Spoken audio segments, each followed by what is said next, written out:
जय जय श्री राधे,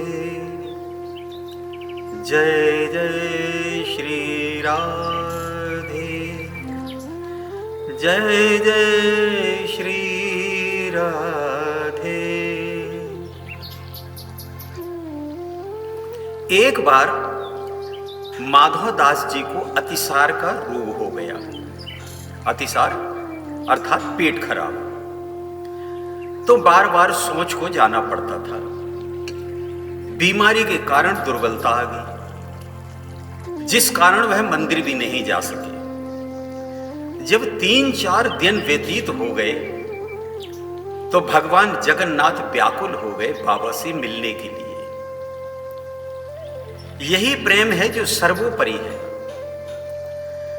भक्त ही भगवान के लिए व्याकुल नहीं होता, भगवान भी व्याकुल होते हैं अपने भक्त से मिलने के लिए। आज जगन्नाथ जी ने सोचा कि जब दोपहर की आरती के बाद पट बंद होंगे तब बाबा से मिलने जाएंगे। दोपहर की आरती के बाद भगवान जगन्नाथ बाबा से मिलने चल पड़े। तो ढूंढते ढूंढते समुद्र के किनारे पहुंचे तो देखा बाबा वहां अचेत पड़े हैं। उस समुद्र की बालू में पूरे शरीर पर मैला लगा हुआ है। बाबा में इतनी भी शक्ति नहीं थी कि वह उठकर अपने शरीर को साफ कर लें।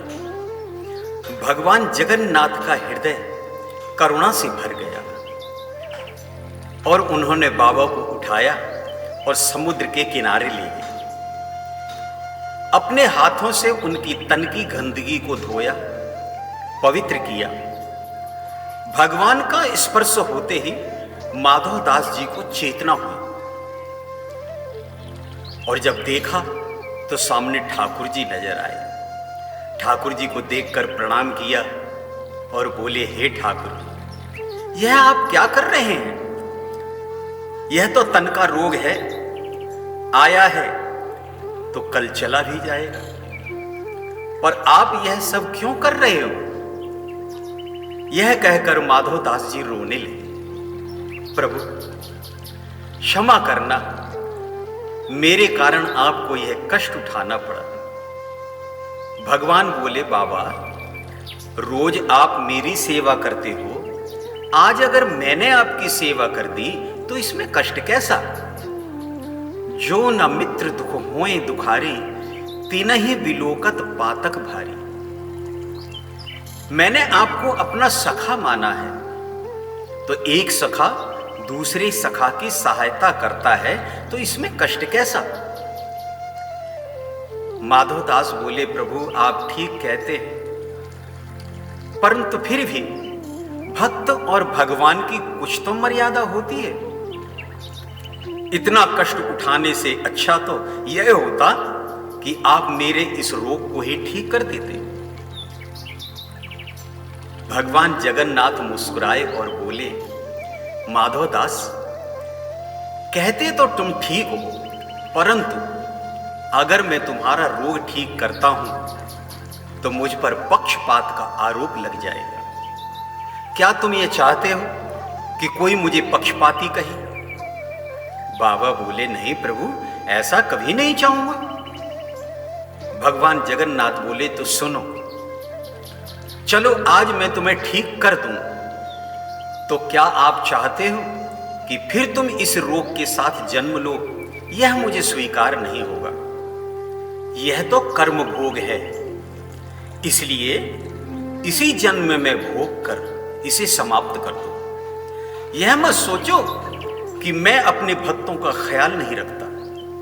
मैं हर पल हर क्षण उनके साथ रहता हूं, पर मैं यह भी चाहता हूं कि वह अपने प्रारब्ध इसी जन्म में काटे और पुनः फिर इस संसार में ना आना पड़े। मेरा भजन करके मेरा भक्त फिर जननी के गर्भ में आए, इससे मेरा अपयश होता है। मैंने अगर आज इस रोग को समाप्त कर दिया तो फिर तुम्हें किसी जन्म में यह दुख सहना पड़ेगा। मेरे भजन से, मेरी भक्ति से तुम्हें यह दुख सहने की शक्ति मिलती रहेगी। संत समागम, भगवत भक्ति से, गुरु कृपा से तुम्हारा विवेक बना रहेगा। एक दिन जगन्नाथपुरी में काशी से एक विद्वान आए और बाबा से बोले, हम तुमसे शास्त्रार्थ करना चाहते हैं। हमने सुना है कि तुम जगन्नाथ जी के परम सखा हो। बाबा बोले, महाशय, आपको शास्त्रार्थ करने की क्या आवश्यकता है? हम अपनी हार स्वयं स्वीकार करते हैं। पंडित जी बोले, तो ठीक है, लेकिन आपको लिख कर देना पड़ेगा। बाबा बोले, ठीक है, आप जैसा कहें मैं वैसा लिख देता हूं। बाबा ने ऊपर लिखा, जय जगन्नाथ। जैसा कि हम सभी लिखते हैं किसी भी लेख को आरंभ करने से पहले। फिर उसमें लिखा, मैं माधव दास आज अपनी पराजय स्वीकार करता हूं और इन पंडित जी को विजयी घोषित करता हूं। तो पंडित जी ने वह पत्र पढ़ा, देखा पत्र ठीक था। पत्र को लेकर काशी आए और एक दिन सभा बुलाकर बोले, देखो, आज मैं जगन्नाथपुरी को भी जीत कर आ गया और यह है मेरे हाथ में वह घोषणा पत्र जो स्वयं बाबा माधव दास ने लिख कर दिया है। और फिर एक चेले को बुलाया और बुलाकर बोले, बेटा, जरा जोर से पढ़कर सुना, इसमें क्या लिखा है। चेले ने गुरुजी को प्रणाम किया और पढ़ना आरंभ किया। चेले ने जोर से पढ़ा। उसमें लिखा था, पंडित जी पराजित हुए और बाबा माधव दास शास्त्रार्थ में विजयी हुए। जैसे ही सुना तो पंडित जी बोले, ढंग से पढ़ शिष्य। शिष्य ने कहा, गुरुदेव, मैं तो सही पढ़ रहा हूं जो इसमें लिखा है। एक बार फिर पढ़। शिष्य ने फिर पढ़ा, पंडित जी पराजित हुए और बाबा माधव दास शास्त्रार्थ में विजयी हुए। पंडित जी ने शिष्य के हाथ से घोषणा पत्र को छीन लिया और पढ़ा तो हैरान हो गए, ये कैसे हो सकता है। मेरे सामने लिखा था कि पंडित जी विजयी हुए, परंतु अब लिखा है कि मैं पराजित हो चुका हूं। यह कोई जादू टोना है क्या है? और तुरंत वापस माधव दास के पास पहुंचे और बोले, यह क्या लिख कर दिया तुमने? बाबा बोले, मैंने तो वही लिखा है जो आपने लिखवाया। पंडित जी बोले, नहीं, यह वह नहीं लिखा। बाबा बोले, तो इसमें क्रोध की क्या बात है, मैं दोबारा लिख देता हूं। पंडित जी बोले, नहीं, अब मुझे लिखवाना नहीं है, अब तो जो भी फैसला होगा यही होगा, तुम मुझसे शास्त्रार्थ करो। बाबा बोले, ठीक है, जैसी ठाकुर जी की मर्जी। पंडित जी बोले, शर्त एक होगी, जो हारेगा उसे गधे पर बैठाकर पूरी जगन्नाथपुरी में घुमाया जाएगा। बाबा हंसे और बोले, वाह ठाकुर, जैसी तुम्हारी मर्जी, लेकिन मेरा एक नियम है, शास्त्रार्थ करने से पहले मैं स्नान करता हूं, तो आपकी आज्ञा हो तो मैं स्नान करके आऊं। पंडित जी ने स्वीकृति दी। बाबा बोले, फिर तभी मैं शास्त्रार्थ करूंगा। पंडित जी ने कहा, ठीक है। बाबा स्नान करने के लिए चले गए। उनके जाते ही जगन्नाथ जी बाबा का रूप धारण करके पधार गए।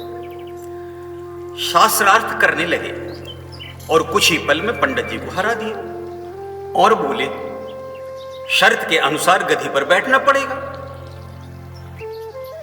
पंडित जी क्या कहते? पंडित जी को गधे पर बैठाकर ठाकुर जी ने जगन्नाथपुरी में घुमाना चालू किया। तभी सामने से माधवदास जी स्नान करके आते दिखे तो भगवान जगन्नाथ जी ने मंदिर की तरफ दौड़ लगाई। बाबा बोले, पंडित जी यह क्या करते हो? बिना शास्त्रार्थ किए ही गधे पर बैठ गए। पंडित जी बोले, एक तो पराजित कर दिया और दूसरे जले पर नमक छिड़कते हो। माधव दास जी समझ गए, यह सब जगन्नाथ जी का किया कराया है। मंदिर पहुंचे और बोले, प्रभु मुझ दीनहीन अकिंचन प्राणी का क्या मान और क्या अपमान। मान लो अगर मैं हार भी जाता और गधे पर बैठ भी जाता तो मेरा क्या जाता, कुछ नहीं। परंतु भगवान, पंडित जी तो मान सम्मान के लिए ही ये सब कर रहे थे, इनका तो सब कुछ चला गया। ऐसा क्यों किया आपने? भगवान बोले, माधवदास, जो अपराध भक्त कर करही, राम रोष पावक सो जरही। मेरा अपराध अगर कोई करता है वह मुझे स्वीकार है, परंतु मेरे भक्त का कोई अपराध करे यह मुझे स्वीकार नहीं। यह है भगवान की भगवानता, यह है भगवान की प्रभुता और यही है भगवान की दयालुता। इसलिए प्रेम से कहें, राधे राधे।